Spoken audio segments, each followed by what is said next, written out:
Activist ও লেখক পিনাকি ভট্টাচার্যের নতুন বই Phulkumari the tale of refugee and a rat in pandemic Paris আলোচনার কেন্দ্রবিন্দুতে চলে এসেছে।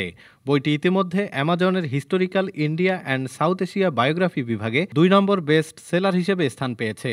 বইটির সম্পাদনা করেছেন ডেভিড সেলিম সেয়ার্স। পিনাকির এই সাফল্যে তাকে অভিনন্দন জানিয়েছেন অন্তর্বর্তী সরকারের আইন উপদেষ্টা ডক্টর আসিফ নজরুল। বৃহস্পতিবার ব্যক্তিগত ফেসবুক অ্যাকাউন্টে এক স্ট্যাটাসের মাধ্যমে এই অভিনন্দন জানান তিনি। লেখক পিনাকি ভট্টাচার্য বইটির বর্তমান সাফল্যে বেশ উচ্ছ্বসিত।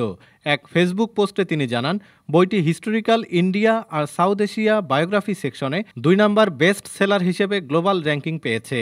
এ ফিগারগুলো ফলো করব কয়েকদিন, দেখি কতদূর এগিয়ে যাওয়া যায় গ্লোবাল র্যাঙ্কে। তবে একদিনে বইটির এই র্যাঙ্কিং বেশ ভালো বলে উৎফুল্ল পিনাকি ভট্টাচার্য।